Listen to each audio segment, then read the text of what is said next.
Well, hello, and welcome to today's live. We're going to talk about talking to the spirit world, our favorite topic, right? But I want to get started until actually give you another true inspiring story from one of our members of our Supernatural Love Academy to just kick us off here to show you what's possible. And really, anything's possible if you believe. So I'm going to share the story of Susan and Richard. Right? I don't know if they're here today watching this live, but I'm sure they'll watch it later. Okay, so this is Susan's story and Richard's. You know, if someone had told me on the most devastating and ultimately heartbreaking day of my life, just over 18 months ago, that I'd be living a life filled with gratitude, joy, and abundant love alongside my amazing husband, I would have thought they were crazy. And yet, here we are. Every single day, we walk this beautiful journey together. I feel his kisses on my neck, the tingles from his hugs throughout my body, and I feel his energy resonating in my ears. We talk nonstop, and it's like our hearts have their own secret language.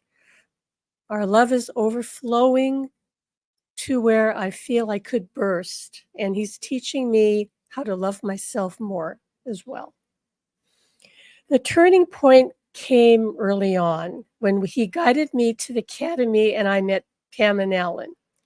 I was able to fully let go of any anguish and limitations I had, and I know 100% that he was right here with me and wanting to communicate and continue our love.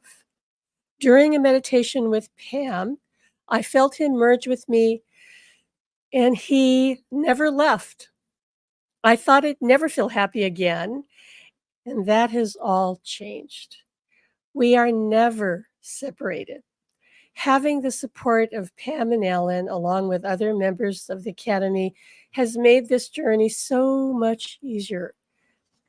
We're more in love now than ever before, yet we still maintain our individuality. Our communication flows effortlessly. I've put a lot of work into using affirmations, which has been very successful for us. I'm also able to channel him easily now all the time. And he's my healer, healing me when I don't feel well. He's my guide. He's my everything. The grief has faded, replaced by the certainty that he's always with me.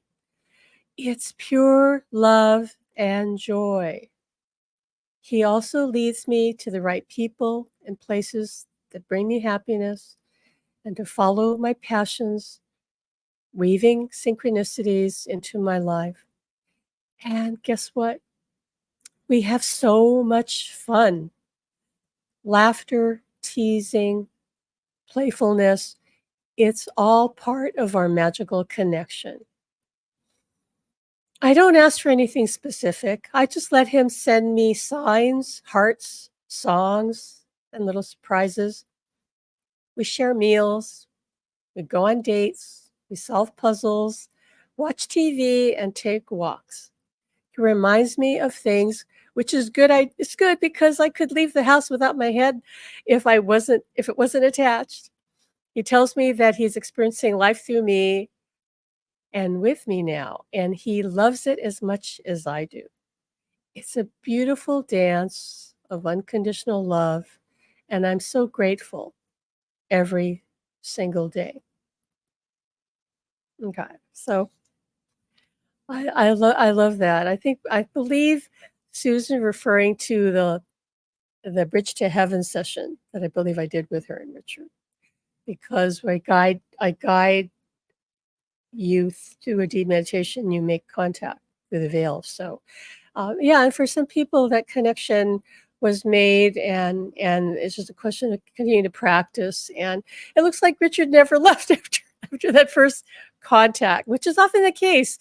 So it's Beautiful, inspiring story, and I know that their connection just keeps deepening. There's no limit to how deep it can become. Wherever you're starting with this, don't ever doubt anything. Okay, so I just want to share that with you. Started off strong to show you what's possible, which is truly anything's possible. Oh, thank you. Laura just says, "I just found you and I already adore you. I can't stop playing all your videos. You speak right to the heart." Yeah, well, I'm just sharing my story. I'm just sharing my experience, which is experience shared by many people. As you know, as here, you've heard me always share Jan's story and Donna and now Susan and Richard. Okay, we're not the only ones, and this way you're going to hear more stories of from people like myself, who are going on this incredible journey. And I hope more of you will step forward, and share either like as Susan did, writing it out. She has spoken before live when we're teaching and we're sharing about the academy in the past. But yeah, you'll hear more stories like that. But let's talk about what we're here today to talk about. How to start talking to the spirit world today. Because I'm not just talking about your loved ones. I mean, you can talk to your loved one, you can talk to your guide, you can talk to your angel, you can talk to anybody on the other side. Truly, I met a medium who told me that, and she said, "This is her, what she's saying, right?" And Alma says it's true. So you can pretty much talk to anybody on the other side. They'll come through to you if you believe and you're open to allowing the connection to unfold. But today we're talking about specifically your loved ones as well as the spirit world. So what's the first thing you need to do? The number one thing that has to be dealt with before anything else can really unfold. Okay. First thing, you have to identify and then let go of any fear you have about the other side. Fear is the number one thing that blocks everything and anything more than doubt. I mean, doubt will pinch off your connection for sure, but fear is number one. Okay. If you have fear of the other side, fear of the unknown, fear of, oh, I don't know, am I really gonna, I want to feel my loved one, but I don't know, I'm afraid of like how it will be. Okay, that right there is going to stop everything because fear is such an intense emotion that it's really easy to manifest your fears. Okay, because your world is, filled with fear, correct? And that's just the truth of it.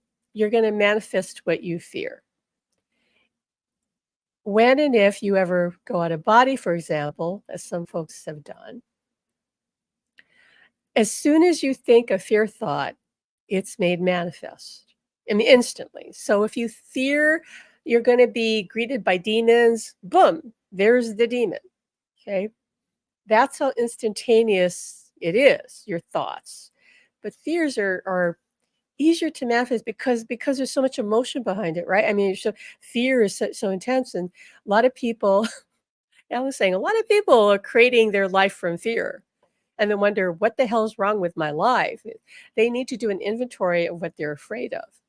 What are they really afraid is going to happen? So with something like the paranormal, a lot of people, maybe they've watched too many scary movies, they just believe all this negativity that's spread about the other side, that you got to be afraid, that, yeah, you got to be afraid. You got to be afraid of your fears. That's it, because you'll manifest what you're afraid of. If you took that out of the equation and you have no fear of the other side, and ideally, no fear of anything, I mean, anything, because fears do not protect you. Fears actually manifest. So when you're afraid of being hurt by somebody, you're putting out, I'm afraid of being hurt, I'm afraid of being hurt. You're going to be met by more things that confirm that, more things that validate your fear of being hurt. You're not going to manifest the opposite. You're not going to manifest, let's say, protection if you're afraid of being hurt.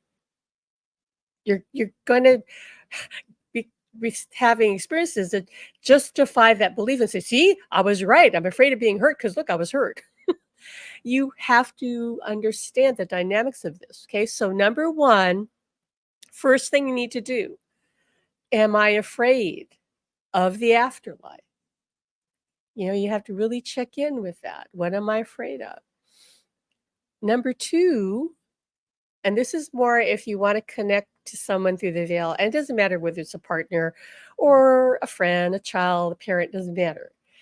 Do you have unresolved issues with them? Are you angry and bitter, resentful? Are you, in some cases, afraid of it? You can it's not unusual for people to very feel conflicted. Like, "I love you, but I'm also nervous about connecting with you, mom, because when you were here, you were really abusive." I'm just thinking of my friend, one of my friends whose mother literally tried to kill him several times, didn't succeed, but he was traumatized because his mother would run after him around the house with a kitchen knife, literally trying to kill him. Okay, so he had to process that fear, that resentment. But she came through from the other side really strongly because she wanted to be the mother that she could never be to him. So she appeared to him. This was after she passed. And some of you are familiar with that story because it's on one of our videos, one of my many, many videos I did with my friend Sean Lether, who runs one of the IONS groups. That's the International Association for Near-Death Studies. He runs one of the IONS groups called Hawaiian IONS groups. He lives about 10 minutes from me. But in any case, you know, he had to process that, right? Clearly, if he wanted to keep connecting with his mom, and to this day, she's around him all the time. Like, she's just there supporting him, helping him, guiding him. He has all kinds of stories of her assistance, of her presence, but he had to, of course, forgive her.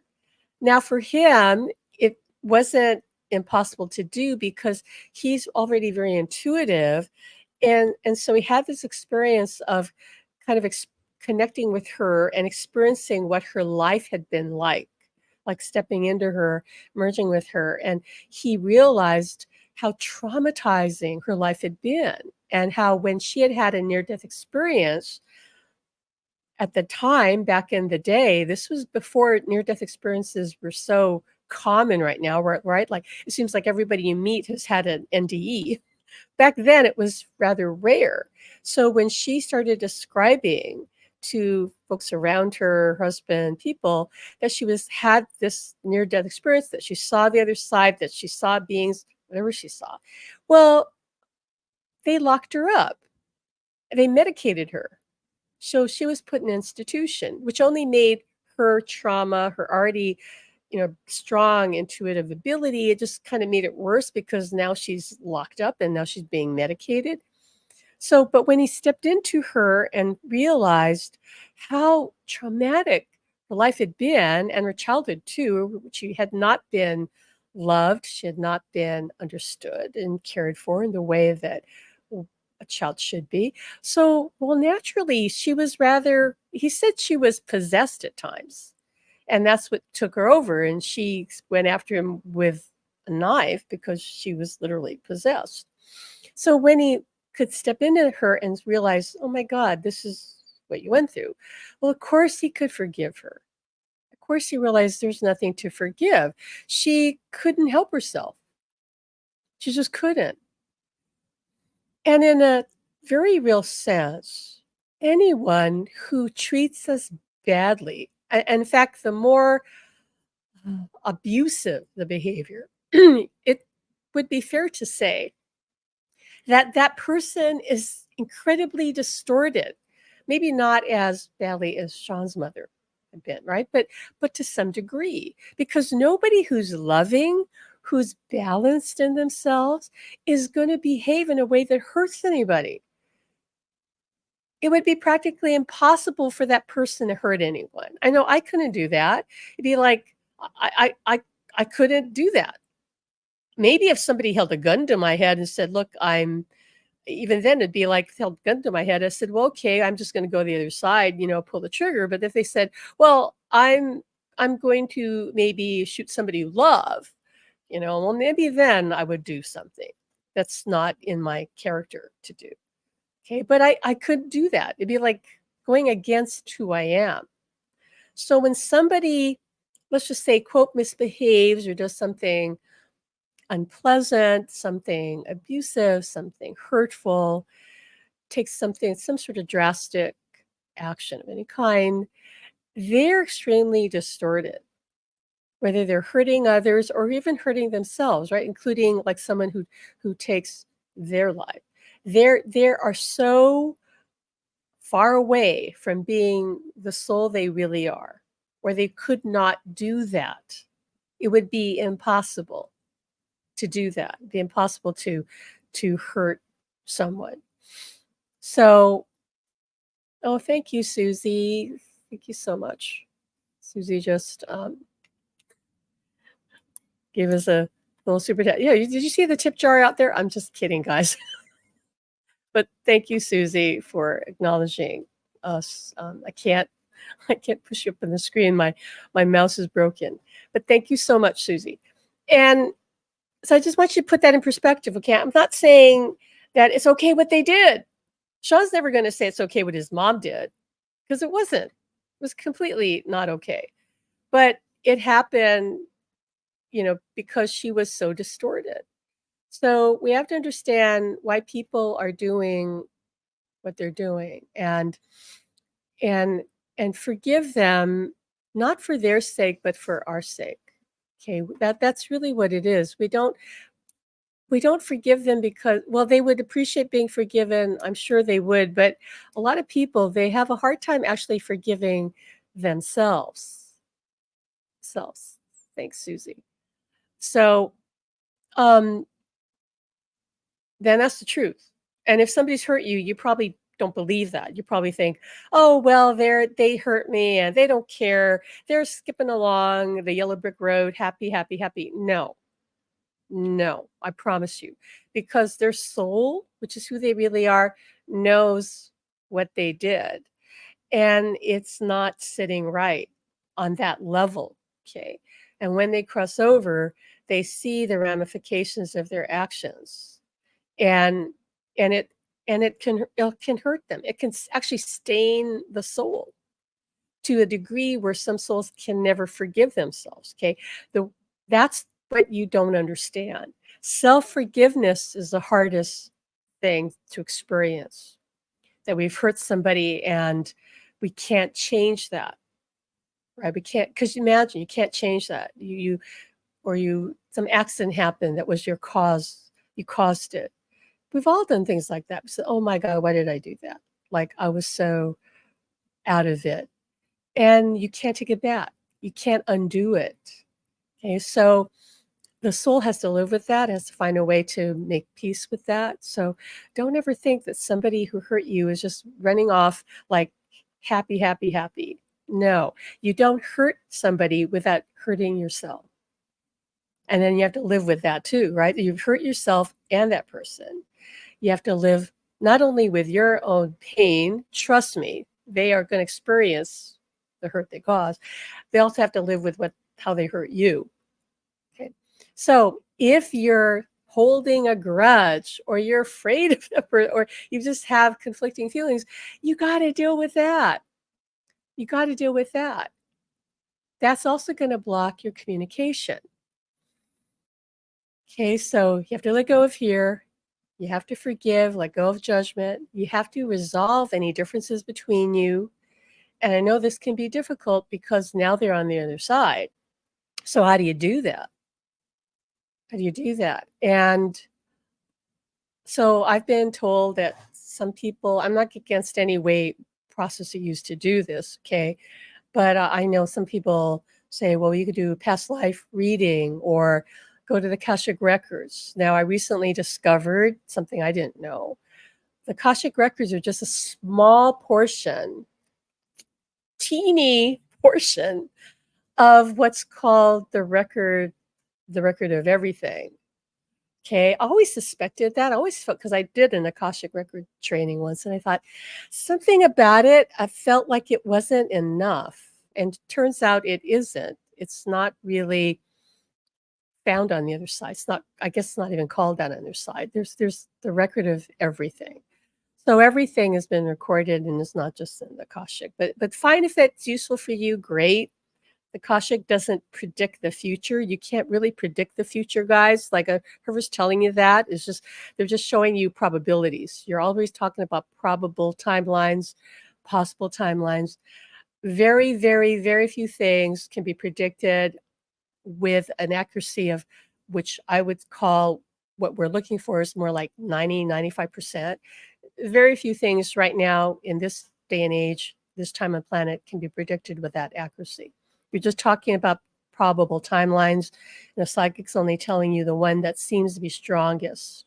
Okay. If you don't like that timeline, you just say, thank you. I think I'll choose another.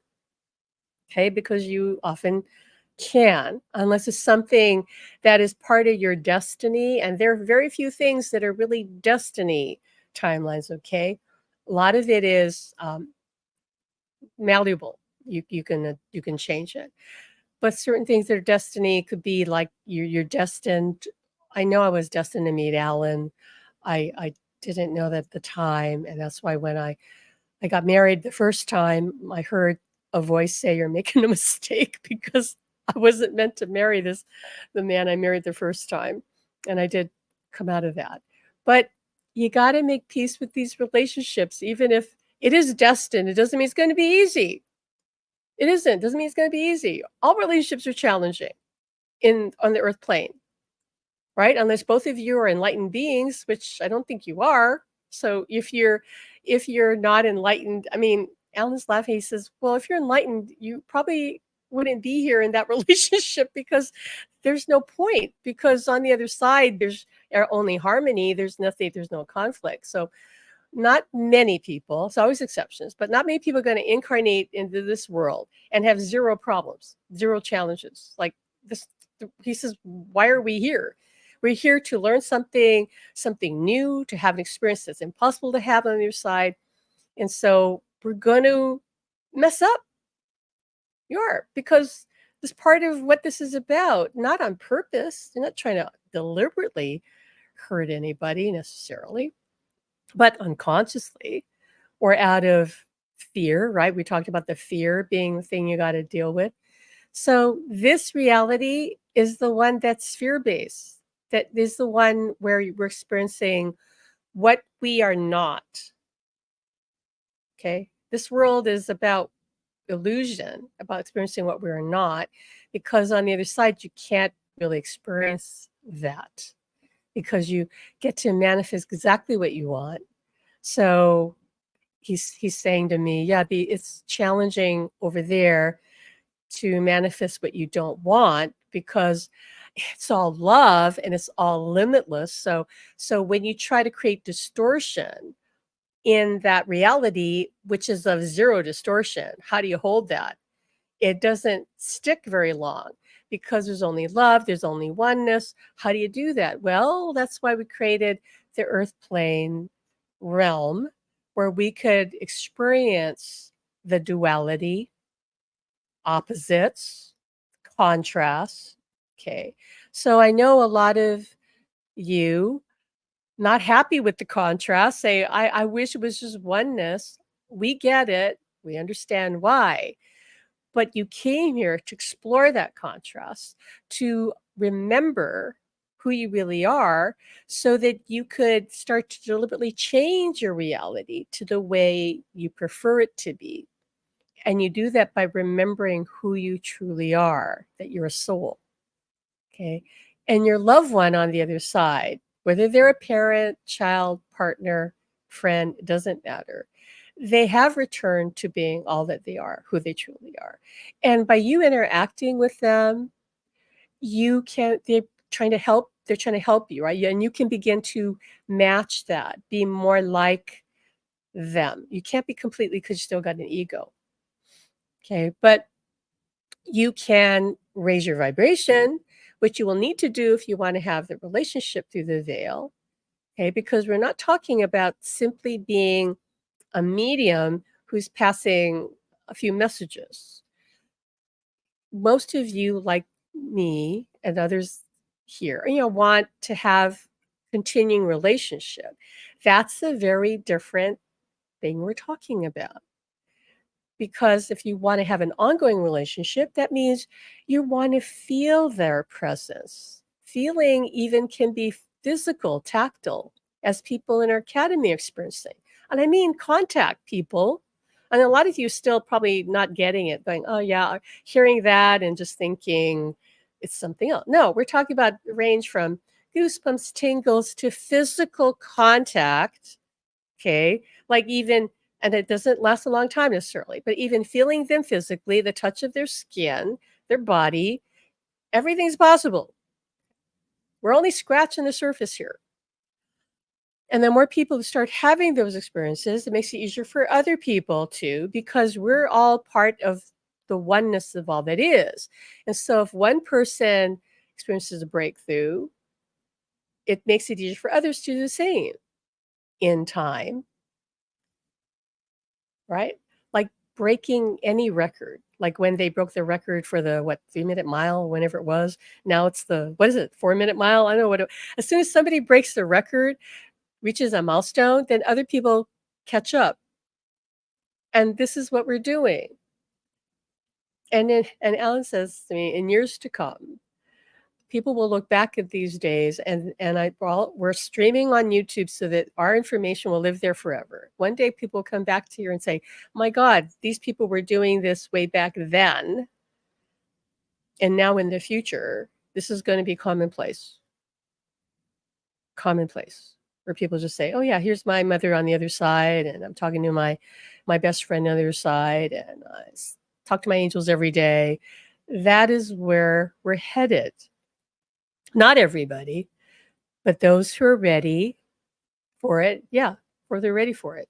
So you got to get rid of fear. You got to get rid of your resentment, heal your relationship.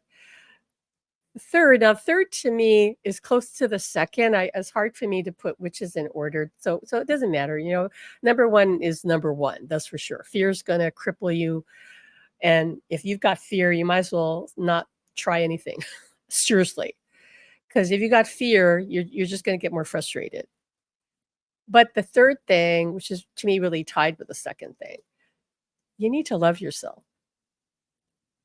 You need to love yourself and feel secure in who you are, which would mean you're secure in the reality that your loved one, especially if it's a partner, that they love you. Because if you doubt your worthiness, you doubt probably their love for you. Alan would laugh because he'll say that, because he knows that I always knew that he loved me. I knew that. I mean, I had other issues with him for sure, but that I knew he wasn't demonstrative of that love. But I knew it. I could feel it. I knew it. But what I was upset about was the fact that he didn't demonstrate it, that he didn't act it out. Okay. Right. Show it in a real way. That I was upset about. But I knew that he loved me. He wasn't sure of it. It was for the verse for him. He doubted my love, yet I demonstrated it all the time. And he didn't believe it. Okay. So if you don't really get it, really believe it, that yes, my husband, my partner loves me. I know they love me. Okay. I know it. Not I think, I know it. You're going to have all kinds of insecurities. This is where people tell me, well, how do I know he's not on the other side with one of his 5 of his ex-wives or something, or he's not met somebody else on the other side, right? When somebody says that to me, I know that they're insecure about themselves. I know they don't believe that their partner truly loves them, or maybe they don't or don't believe that they're worthy of that love. So they're insecure, or thinking, yeah, but now when I see him on the other side, he looks like he's 40. Alan does. He looks like he's about 40. And I'm getting older and older, and I gained weight or something. And well, he doesn't want me. I'm 20 pounds overweight, and now I'm 50 or 60 or whatever age I am. They don't get it. They don't see us that way at all. You don't appear that way, and it doesn't matter. You love who you love regardless of what they look like. That's the measure of true unconditional love. It is not determined by the person's appearance. It's not even determined by how they behave, although it'd be nice if the person treated you well, correct? But you love who you love just because you love them. You love them in spite of whatever perceived limitations or failings they may have. I say perceived because sometimes it's just, you know, what's missing is in the eye of the beholder. It's not really necessarily true. Okay, but you love them anyway. I know that when at the end of his life, when Alan was 82, and he would say, even now, he'd say, "Oh God, I look so old. I don't like how old I look." And I said, "I don't care. I looked at these photos of him being 82, and I still feel the same amount of love as I felt the day I met him. And I know that you do too." Okay. So you have to get over that. So again, you have to get rid of the fear. You have to forgive them. If anything went wrong, or if you felt like you failed them, you got to forgive yourself, right? You got to work on that, and you got to love yourself. It's important to love yourself because if you don't, as much as you feel love for them, you're not giving them all the love you have. Because how can you? It's dependent on how much you love yourself as well. It's not just, I love Alan so much, but I don't love myself. No, I can't. I have more love to give him if I love myself. Okay, so some of you have to work on that. Really loving yourself just as you are, regardless of how much you weigh or how old you are or what you mistakes you've made or your habits or whatever perceived flaws you think you have. You have to love yourself just as you are. Okay. So I'm looking at some of your comments here. Lyra says absolutely a lot of people with mental illnesses have a loss of control. Yeah. Um, right. The other thing I want to point out to you as because you're all trying to reach through the veil during what is truly the most pivotal time on the planet, during the time of the awakening, which you also need to understand is that this is a really intense period in our history on so many levels. But let me just talk about on a spiritual level, energetic level. Okay. Some of you probably know that there's a lot of astrological influences for sure that are impacting us. So you might want to look into that if you haven't already. And the other thing related to that is all the solar flare activity. This is all connected to the planet ascending. Okay, so these energies, I don't know about you, but they're exhausting. And you're going to have days you wake up and you had 8 hours sleep like I've had, and you just feel wiped out because the energy is hitting the planet. The resonance of the planet is rising. And if you're not keeping up by dealing with your fears, your issues, by practicing forgiveness of yourself and others, you're going to have a tough time. And it's going to make your attempt to connect through the veil even more challenging. Okay, not impossible, it's more challenging. You got to practice self care. You've got to be discerning about who you hang out with, what you spend your time doing. Most of you would do well to not watch the news because most of you, that's going to affect you.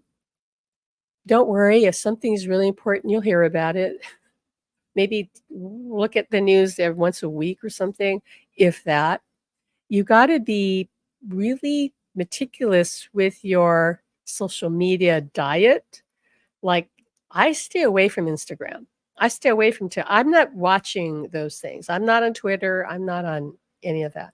I'm on Facebook, only going to my group and maybe a couple others that have to do with my interests, like my work. I'm not just mindlessly scrolling through social media. Social media has gotten people addicted to the dopamine rush. This is what's going on in YouTube where people love watching shorts. There are people who watch shorts all day long. That to me, guys, that's insanity. That's insanity.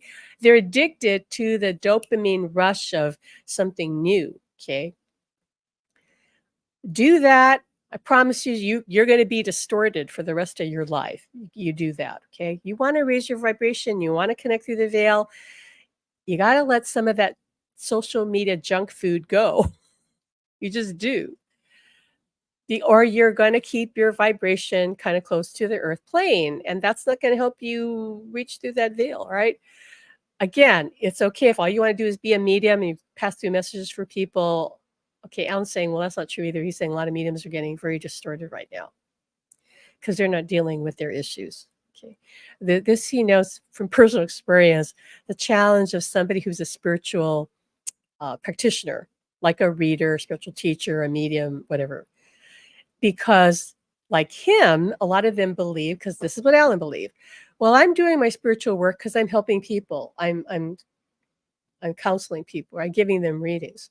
He realized after he crossed over that that wasn't his spiritual work. He didn't work on healing his issues and his fears. He was just switched off to that. And he says a lot of them are switched off to that. A lot of them don't want to deal with that. Not all of them, obviously, but he says at least half, if not more. He says he's being generous. This is so common for light workers. They just think, well, I'm here to help other people. And they don't work on themselves because that, folks, is harder, much harder. And then when life reflects back to them, their distortions, their fears, their limiting beliefs, because life will, everything that happens to you is a mirror. It's a mirror for you to see what you feel about yourself, or it's testing you. Do you know your truth? Okay, it's not like everything, quote, negative. Nothing's really negative, but it's not like anything unpleasant is necessarily telling you, that something unpleasant about yourself. Sometimes it is testing you. Can you stand in your truth? Can you stand, you know who you are? So if somebody comes after you and attacks you, do you blow up and attack them right back, or do you stand in your truth and say, I know who I am? That's not true what you just said. And you carry on. That also happens, okay? But if you're a light worker and you're not processing that, you're going to keep ending up in conflict with people and thinking, well, all these people, what's wrong with all these people? Well, hello, look at the mirror. There's something they're trying to show you about yourself that you might want to look at, okay? So with the solar flare activity, I heard an astrologer who I really respect say that they said, yep, people are finding this really difficult. And if people are not processing their issues, she says, they're going off the rails. They're just becoming, more crazy. And what I've said to you for a long time now, the crazy people are getting crazier. And the people who are doing their work or who are, healing themselves, they're getting stronger. And it doesn't mean you and I, even if we're working on ourselves, aren't going to have moments where we just feel, terrible or we're having challenging. We still will, but we're not going to go berserk. We're not going to go off the deep end. We're not going to start attacking people and being paranoid and seeing, demons where there are no demons, that kind of thing. But if you see anybody acting like that, this is what's going on. They are being triggered. Their outer reality, which is a mirror, is just saying, look at who you are. It's all good. Because if we didn't have that mirroring happening, we wouldn't know what we're doing. We'd just be stumbling along in life going, I don't know, who am I? What am I? But life is a mirror. And again, it's not always about if somebody's confronting you that you did something wrong. It's never about you doing anything wrong. It's just about you to evaluate. Is there something I need to self-correct here? Or am I just being tested to stand in my truth of knowing who I really am? And this person is just doing me the service of testing me and say, God bless them. You're the only one that knows. Okay. Right. So This is why we say that connecting through the veil, reuniting with someone, whoever it is on your side, even if you just want to connect with your guides, this is a journey of spiritual transformation that as a result, you become more intuitive and more psychic.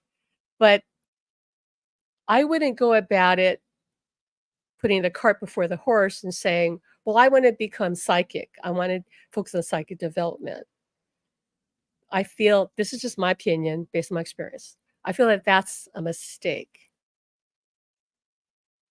because you are putting cart before the horse because you're saying, well, I want these abilities before I really am balanced in myself as a human being.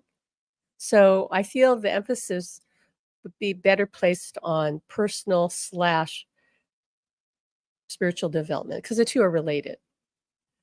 When I say personal development, I mean working on personal issues like fears, limiting beliefs.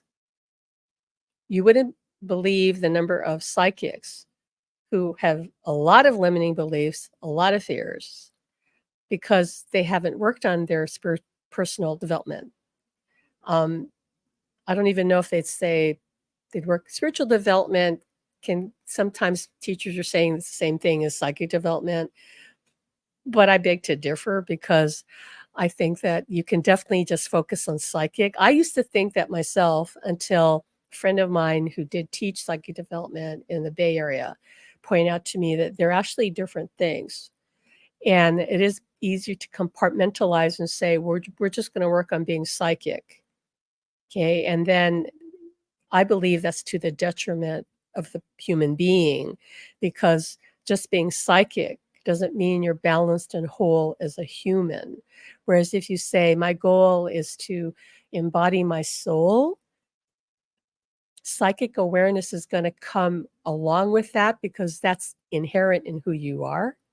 But if you separate out and say, well, I don't know about the soul thing, but I want to be really psychic, I want to be able to read people. And by the way, you can be invasive with psychic readings. And there again, that means that person didn't do work on themselves on a personal spiritual level because if you were really in tune with yourself, you would never violate anybody's privacy. But some psychics do that all the time and they're not necessarily ethical. And I'm only saying this, I'm not trying to bash anybody. I'm just trying to tell you the truth because there's so much ignorance out there. Over the 36 plus years I've been in this field, I cannot tell you how many people told me that they thought that if somebody was profoundly psychic, it meant that they were evolved. No, no, not necessarily true. They could be, but not necessarily true. So please, I'm just here to educate you. I'm not here to bash anybody, but there's so much misinformation, and we don't want anybody hurt anymore by all this misinformation in life. There's more misinformation now than 36 years ago when I started into this because there are very few people teaching. There was no internet. There are very few books written about this. Now you're flooded with the misinformation more every day thanks to Chat GPI and everybody pumping out books because they know you guys are interested in the subject. It's gotten worse, worse. And Alan says it's going to get worse every day. There are people trying to make money on every topic. I promise you that. So you do well to go direct. Go direct because you can, because you're a soul. And because you're a soul and your loved one is a soul, hello, you're already hooked up. You're already hooked up. You want to start talking spirit world today? If you don't have your fears, if you let go of all your doubt and say, I'm just going to go all in and believe whatever I heard, and I'm going to walk you through the process. We've talked about this before. We're going to do it again. And I just trust it. And if I kept doing it, rinse and repeat, if I kept doing it, they will give you enough evidence to prove it to you. But you have to start by believing first, by not having any fear, by not having any doubt, saying, I'm just going to go all in. Who cares? Like, you don't have to share this with anybody. You don't have to talk about how you're exploring spirit communication with anybody. You can if you want to. And that's why we have our academy so people can share their experience and people will help you validate it because we live in a world we're meant to share with other people. So if you try to develop this on your own, it kind of ends up frustrating because you don't have anybody to bounce this off against. And you just think it's really easy for you to think, well, I'm just making it up because I can't even talk about this with anybody who can say, oh, yeah, I experienced that too, or I had a similar message or whatever. You need other people. This is why you're in this world with other people and why you're not living in a cave. Okay, so it's as simple as this. Try doing this for at least a week, 7 days. Longer would be great, but at least, a week. This is what I want you to do. Relax, find a place somewhere, maybe outdoors, maybe you have a special place outside, outdoor in nature, in a park or in your bedroom, whatever. Someplace you won't be disturbed and relax. Do at least 3 to 5 minutes of maybe deep breathing, and we suggest to affirm, I'm one with all that is. I am one with all that is for about 2 or 3 minutes. You should feel deeply relaxed at the end of that. When you feel deeply relaxed, call out to whoever it is that you want to speak to. So let's say if it was me, I'd say, all right, Alan. Of course, well, he's always here with me. Well, he'd come in closer. Alan, I want to speak to you. I would say it out loud. It's just more powerful if you say it out loud. So reach out to them out loud. Okay. Ask your question. And it could be as simple as, what do you want me to know? What do you want me to know? Do you have a message for me? Or if you want to know about something, hey, I've got this problem with fill in the blank, or I don't know what to do about XYZ. What do you think? Your job is to trust the next thing that happens. Whether you feel something physically, energetically, like tingles, chills, feel energy moving around, heat, coolness, anything, whether you hear something like a word come into your mind, into your thoughts, okay, you see something in your mind's eye, or maybe even with eyes open, if you have your eyes open, whatever. If you smell something, taste something, when I say whatever happens next, I mean literally whatever happens next. That is your response. So whatever it is, if you didn't get anything, that's okay. Ask another question. Trust whatever it is. And just claim that. Write that down on a piece of paper. Okay, write it down. If you get, especially if it's a message, write that down. And do that the next day. Channeling the other side is so easy. That's why people just think they're making it up. But you can do this. You can do this. It will come through. Key is to be relaxed. Next thing is to ask a question or say, tell me whatever you want me to know. Right? If you're getting a message, write it down for as long as it flows. Okay. Don't worry about whether you're making it up. It has to feel like it's coming from you because heck, it's coming through your energy field. How is it not going to be possible for it to feel like you? Here's the thing you don't understand. It could seem like it's you talking and still be them. The two things can occur together. They're not mutually exclusive. And that's what you got to get over. It can feel like I'm making it up, and it can still be Alan. It can still be your loved one. It can still be your guide. It can still be your angel. The key here is practice. If you keep practicing it, it's going to get stronger. If you keep being open-minded and trusting it and saying, okay, it's going to get stronger. Tomorrow will be stronger.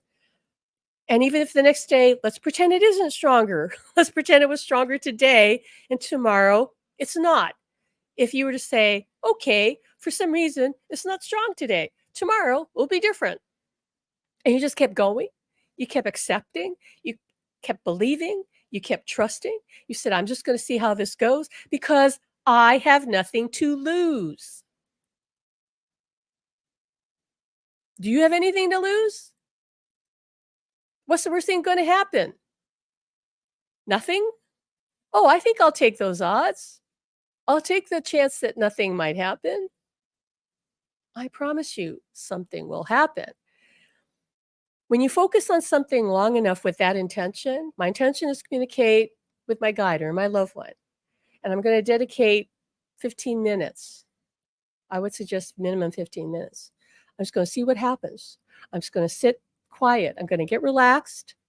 The 15 minutes starts after I'm relaxed. Okay. I'm going to relax for 2-3 minutes, focus on connecting 15 minutes, whatever way it comes, and repeat. Don't tell me this doesn't work unless you did this at least 7 days. Better would be 30. Okay. No, Alan's saying better would be 5 months. But let's start with a week. Okay. I know you'll feel something. And I know some of you will go, wow, I don't know. What was that? You will doubt it. Okay. Let go of doubt. The fear pretty much slams the door, keeps the door closed the other side. The doubt kind of pinches off the connection. It doesn't completely close the door. It's like I described it in another video I did a long time ago. It's like the internet throttles the transmission, right? And some people go, "How come my internet slowed down?" Because internet providers sometimes throttle the flow of it. It's like that. So that kind of just pinches off your connection, and then you can't quite hear what they said, or you don't know what they said. It just it just starts to squash it a bit. But fear is the worst. And you have to let go of expectation. That's why I said, okay, have experience, have the communication, and trust whatever you have today is fine. Tomorrow will be different. Every time you do this, it must be different because in every millisecond, you are different. You just don't notice it. So you're channeling the next day will be different, the next day will be different, the next day will be different, well, next day will be different. It'll always be different. So if one day it seems to be not as strong, don't worry about it. Keep going. Keep going. Sure, just that person keeps getting nothing. That's it. Actually, that's impossible to get nothing. You're getting something. That's what Alan's saying. You can imagine. Here's where you can ask this open-ended question. If you feel like you didn't hear something, okay, if my loved one was talking to me and I'm not sure like what I heard, right? You could say, ask the open-ended question. If they were talking to me, if he was talking to me, would he what would that be? What would he say? That's the next thing. Something is going to come to you. And Alan's saying, Sherry, it has come to you. You just like reject it. You're not letting it in. What's the next thing that pops in your head? Because that whole thing, when I tell people, ask, right, the question and notice the next thing, you always get something. But most of you are censoring it. You're editing it. You're like, no, it can't be that, can't be that. And you're not even aware you're editing it. It can be a feeling. It can be really subtle. It can be a sensation. It can be a flash of something in your mind's eye. It can be a word. It can be a smell. It can be a taste. It can be anything. So if you think you're not getting anything, ask the open-ended question. If I did get something, what might that be? And what is the next thing? Even when you have your eyes closed, and I might say, okay, visualize something, and people go, I don't get anything. Well, wait a minute. Aren't you seeing black? Um, yeah. How can you not see something? You could even open your eyes, like ask that question. Maybe you have your eyes closed and say, okay, I'm going to trust the next thing I experience. And say, okay, the next thing whatever I look at, the first thing I look at, that's my answer. There's so many ways the universe can communicate with us, our loved ones. When I say universe, I mean them too. It can be using a book, bibliomancy. You might want to, Sherry, like, and some of you might want to do this, is use our book for bibliomancy. Bibliomancy is using a book to get messages from the other side or do divination. So ask a question. Who I don't know who it was in our group who does this. She asked a question once to get a message from her loved one. She just flips through our book, and her finger lands on wherever it lands, whatever page she opens up to, puts her finger on it. That's the message. So Sherry, use bibliomancy. You don't have to use our book for that. A lot of people who are religious use the Bible for bibliomancy. You can use any, usually it's a sacred text. And Alan says, well, why shouldn't ours be a sacred text? Like, okay, fine. That is another way to get a message from the other side is just flip through a book. If you're religious, you want to use the Bible, great. But they will tell you, flip through, ask a question, open to a page, put your finger on it, whatever that page is, read that page. Okay, Sherry says, cool, your book is holy. Well, thank you very much. Appreciate that. But use that, okay? And most important, imagine they're talking to you. Imagine it. Imagination is real. The powers that be that wanted us to not understand who we are, who were trying to hold us down to not become all that we are. They told us this lie that imagination is make believe so that we wouldn't use it. If you can imagine having this conversation with your loved one, like what they would say, you are facilitating it with them. You're co-creating it with them. You're allowing them to interject. So imagine your way into having the relationship you desire. Alan says, yes, the powers that be knew that we would look there last, just like we would not look within ourselves for all the answers. They said, oh, the answer's outside of you. And they would tell you that. So you kept looking outside of you, thinking you didn't have the answer, that you don't know anything, that you need to go to the priest or, to some holy person or, yeah, read a Bible or whatever, that it was out there. No, you're a soul. That means all the answers are within you now. And it means that you, with your imagination, access all that is, that you connect to the other side through your imagination. You will not be able to connect to the other side through your logical mind. Forget it. Your conscious logical mind is just here to experience this reality. It is not the doorway to the spirit world. If anything, it's going to give you doubt and the fear. Fear doesn't come from the soul, it comes from your logical mind, which is afraid of what it doesn't understand, and it does not understand the spirit world. It's terrified of the spirit world, to be honest with you, because of all the programming you've been exposed to that tells you to be afraid of what you can't see. So your logical mind is filled with fear of the unknown. Sherry says, I stumbled upon Neville Goddard. Yes, he's considered the godfather of law of attraction manifestation. Yeah, and he talks about what we saying too about imagination. Imagination is your key to how you manifest. You cannot imagine communicating with your loved one on the other side, you won't be able to do it. You just can't. Because your logical mind, like I said, physical mind only experiences what's already here and maybe remembers the past. It's only here. So it is completely clueless about how to connect to this. You can't ask your logical mind, how do you do that? You have to ask your soul. Your soul knows everything. And your soul is completely connected to your imagination. So imagine you're communicating. Okay, practice what we showed you today. We've had this in other videos. Imagine that you're having that communication for those 15 minutes. And if you can't spare 15 minutes on this, then this must not be very important to you. Get up 15 minutes earlier. I wouldn't suggest doing this late at night because you're probably going to fall asleep because you're probably tired. But so do this sometime earlier in the day when you're not likely to fall asleep. Keep it up, the 15 minutes up. Longer is better, but we don't want to push you. Okay.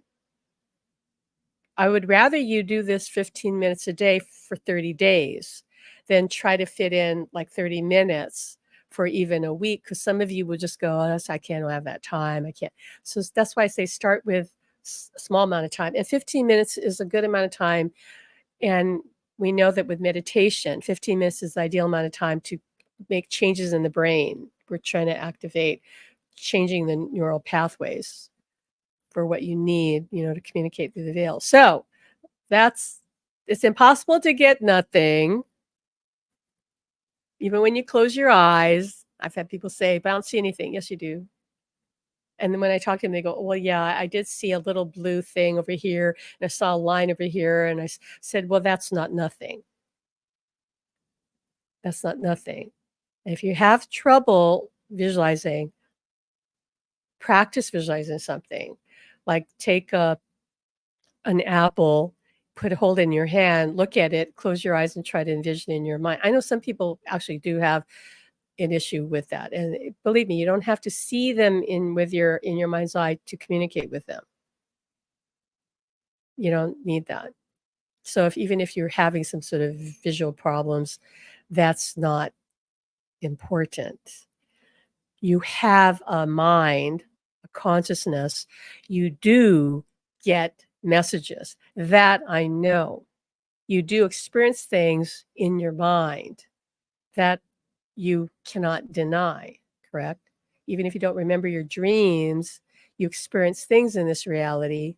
And so you do have thoughts and you hear what other people say. And sometimes thoughts come into your mind out of nowhere. When it comes out of nowhere, it can very much possibly be someone on the other side that you're trying to reach. Okay. And you won't necessarily know until you start to just take it in and own it. And when you do that, you will get better at this, but it takes time. So if you expect it to be like you hit a home run right out the gate, like you might as well not even do this, like because it won't usually be that way. You got to give it time.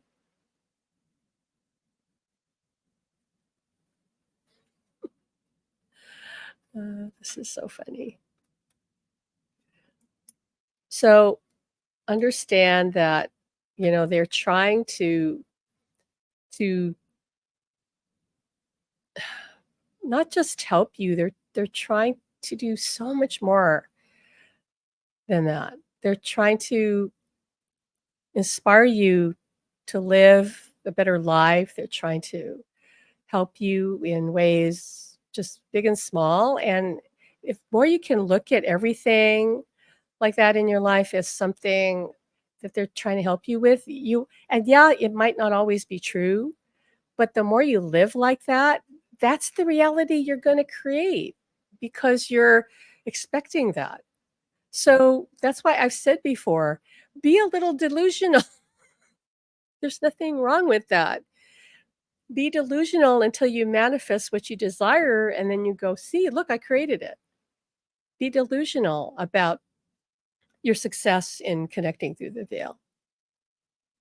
There's nothing wrong with that. You don't have to tell anybody that. This can be our little secret between you and me, right? Okay. Well, that's it. That's it for today. So practice what we taught you. Let us know how it goes for you here later. Come back and let us know. Okay. Take care until next time we meet again. Have a great rest of your week.